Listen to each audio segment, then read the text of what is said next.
بسم اللہ الرحمن الرحیم۔ آج ہم سنیں گے حضرت آدم علیہ السلام کا واقعہ۔ اللہ تعالیٰ نے سب سے پہلے حضرت آدم علیہ السلام کو پیدا فرمایا۔ اللہ نے انہیں زمین کی مختلف قسم کی مٹی سے بنایا اور پھر ان میں روح پھونکی۔ اسی لیے حضرت آدم علیہ السلام کو صفی اللہ بھی کہا جاتا ہے۔ اللہ نے آدم علیہ السلام کو علم عطا فرمایا، ہر چیز کے نام سکھائے اور پھر فرشتوں سے کہا اگر تم سچے ہو تو ان چیزوں کے نام بتاؤ۔ فرشتوں نے عرض کیا سبحانک لا علم لنا الا ما علمتنا انک انت العلیم الحکیم، یعنی ہمیں کوئی علم نہیں سوائے ان چیزوں کے جو تو نے ہمیں سکھایا اور تو ہی سب کچھ جانتا ہے۔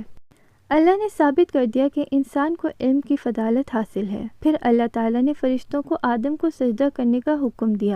تمام فرشتوں نے سجدہ کیا مگر ابلیس نے تکبر کی وجہ سے انکار کر دیا اور کہا میں آگ سے بنا ہوں اور یہ مٹی سے بنایا گیا ہے، میں اس سے بہتر ہوں۔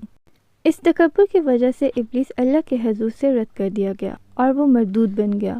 اللہ نے حضرت آدم اور ان کی بیوی حوا کو جنت میں رکھا، ان کو ہر نعمت دی اور فرمایا کہ جنت میں آرام سے رہو، سب کچھ کھاؤ پیو، لیکن اس ایک درخت کے قریب مت جانا۔ لیکن ابلیس نے انہیں وسوسہ ڈالا، انہیں بہکایا اور کہا اگر تم اس درخت کا پھل کھا لو گے تو ہمیشہ زندہ رہو گے اور تمہیں ملکوت ملے گا۔ آخر کار آدم اور حوا نے غلطی سے پھل کھا لیا۔ جیسے ہی انہوں نے پھل کھایا ان کا جسم برہنہ ہو گیا اور انہیں شرم آئی۔ دونوں نے جنت کے پتوں سے اپنا بدن ڈھکنا شروع کر دیا۔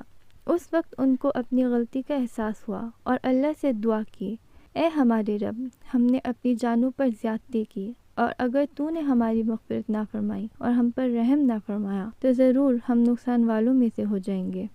اللہ تعالیٰ نے ان کی توبہ قبول فرمائی مگر حکم دیا کہ اب تمہیں زمین پر اترنا ہوگا، وہاں تم اپنی زندگی گزارو گے، محنت کرو گے اور واپس میرے پاس لوٹ کر آؤ گے۔ زمین پر اترنے کے بعد حضرت آدم علیہ السلام نے اپنی اولاد کو اللہ کی عبادت اور دین کی تعلیم دی۔ آدم علیہ السلام کے دو بیٹے مشہور ہیں، حابیل اور قابیل۔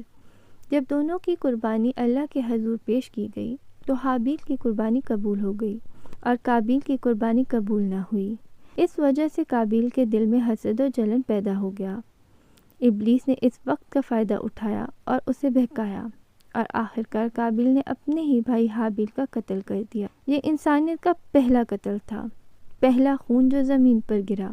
اللہ نے اس واقعے کے ذریعے انسانوں کو سبق دیا کہ نفرت، حسد اور غصہ انسان کو تباہ کر دیتے ہیں۔